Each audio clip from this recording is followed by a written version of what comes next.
All right, let's take a look at fractions and decimals. So in this video, like the first thing we're going to do is how to compare two fractions, right? So and say like which one is greater. That's common question for the ASVAB. 5/6 or 9/11. Okay, so when the denominators are different here, like this, is we have to get them the same somehow so that we can compare the numerators. That's how we do it. Okay, so all we're going to do is combine 6 and 11. So when we multiply them together, we get 66. So we just want a denominator of 66 for both of these.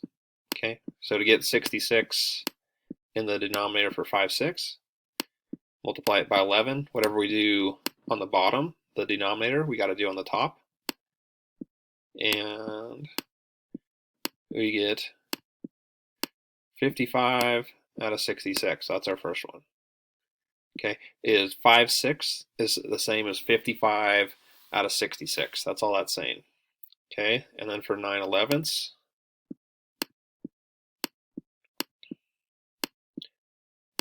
11 times 6 is 66. Whatever we do on the bottom, we do on the top. And we multiply these out. 9 times 6 is 54. 11 times 6 is 66. Okay. Okay, so now you can see we got 66 as the denominator on both.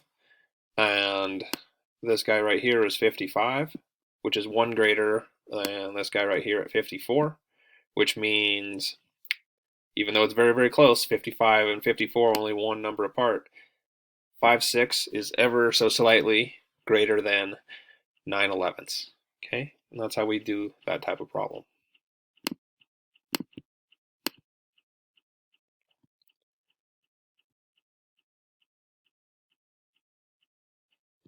All right, so there was that one. Okay, and now add, subtract, multiply, and divide fractions. So we got to be familiar with all of that. So let's go over a bunch of these examples. Okay, again, the common denominator, real important concept. Within the app, there is a section, a topic, a level 1 topic, just on common denominators, right? So we have to be very comfortable with that before we really jump into anything else. Okay, 2/5 plus 1/2. Okay, so same thing, right? We got a 5 as a denominator and a 2, right? So we can't add these until the denominators are the same. Okay, so same thing we just did, right? 5 times 2 is 10. Okay, so that means our denominator will be 10.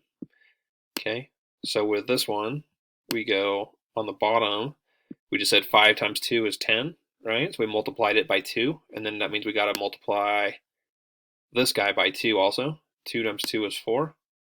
We've got 4/10. Looks nice. And then with this one, we'll do the opposite and multiply it each by 5 to get to 10. Whatever you do on the bottom, got to do on the top. And that's going to equal 1 times 5 is 5. 5 times 2 is 10. 5/10 is the same as 1/2. Okay, so now we've got our denominators the same, right?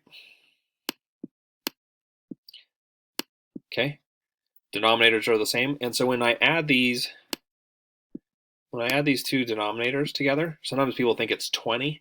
It just stays 10, right? As long as they're the same, we can just leave that the same. 4 plus 5 is 9. 9/10. There's our answer for adding these fractions, 2/5 plus 1/2. Okay, hopefully seeming pretty easy so far, right? Again, you have the common denominator concept, and then some math with some whole numbers here. All right, so if we're comfortable with just some basic multiplication, if not, then there's also a topic on the app where it just goes over practicing some multiplication skills. It's basically like multiplication flashcards, right? So if you're comfortable with the multiplication stuff, and you're comfortable with common denominator, you got this. That's really all you're doing. Okay, 3/4 minus 2/3. So again, probably starting to seem like a theme. You got two different numbers in the denominator, multiply them together. 4 times 3 is 12, right? Okay, so we got 12 at the bottom. Okay, so with this guy right here, that 4, we have to multiply it by 3 to get to 12. So we're going to have to multiply this guy by 3. 3 times 3, 9.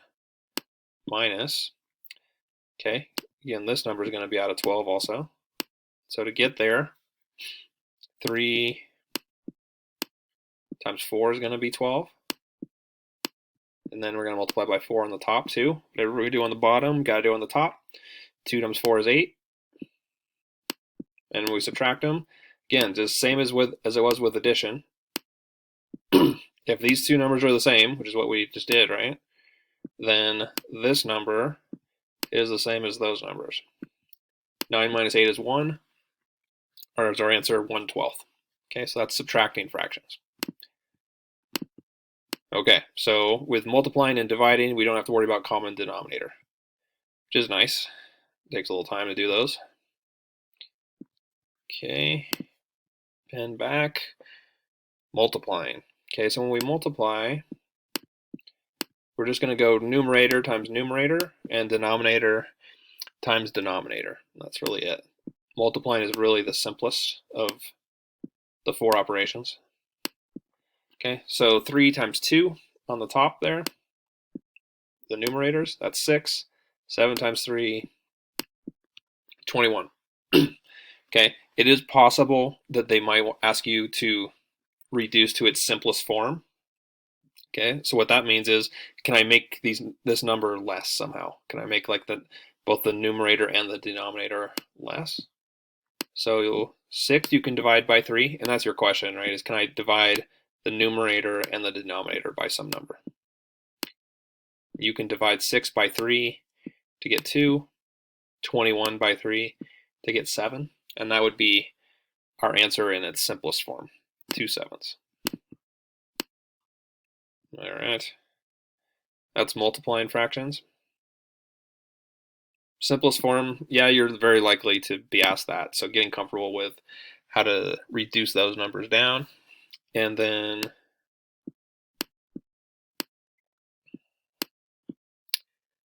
what do we got here? 3/8 divided by 3/10. Okay, so when we're dividing fractions, we have to flip the second number and multiply. That's just the rule for dividing fractions. So that 3/8 will leave, right? We don't do anything to that.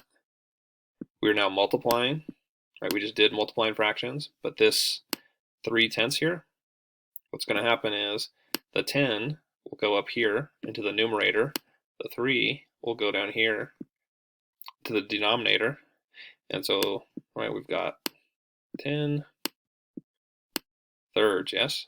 3/8 times 10 thirds. Okay, so if we multiply that out, 3 times 10 here at the top is 30. 8 times 3, the two numbers at the bottom, is 24. Okay, 30, 24. So anytime you see a number like where both the two numbers in the fraction are this big, is we're thinking, is there a way to reduce it?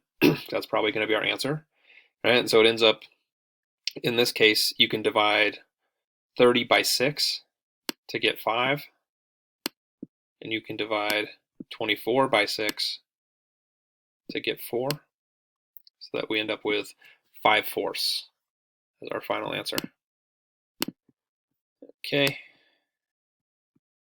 and we got one other thing, right? So this video and topic is fractions and decimals. This has been a lot of fractions, hasn't it? Okay, there is one thing about decimals that they will ask you, and that is something like this. Okay, and so at 0.0030, what is that as a fraction? Okay, and so if we're not sure, here's our little rule that you might not know about. So 0.30 is 3 tenths, right? 0.3 and 0.30 are the same thing. Is 3 tenths. Okay, so the rule is every time I add a 0, right? So I added this 0 right here. Right, besides that, this and this are exactly the same. Okay, because I added a 0, I'm going to add a 0, added a 0 just to the right of the decimal point. I'm going to add a 0 in the denominator, right? So before it was 10, now it's 100. 0.030 or 0.03 equals 3 out of 100. And our number, 0.0030, means add one more 0. Everything else is the same, but now it's going to be 3 out of 1,000 rather than 3 out of 100. That's going to be our answer. Okay, so that's a nice little trick for how to figure out these crazy looking decimals and how to turn them into a fraction. We start like we did here with the simpler version without all those zeros, and then we just keep on adding 1 0 to the denominator as we add 1 0 to the right of the decimal. That's all you got to know.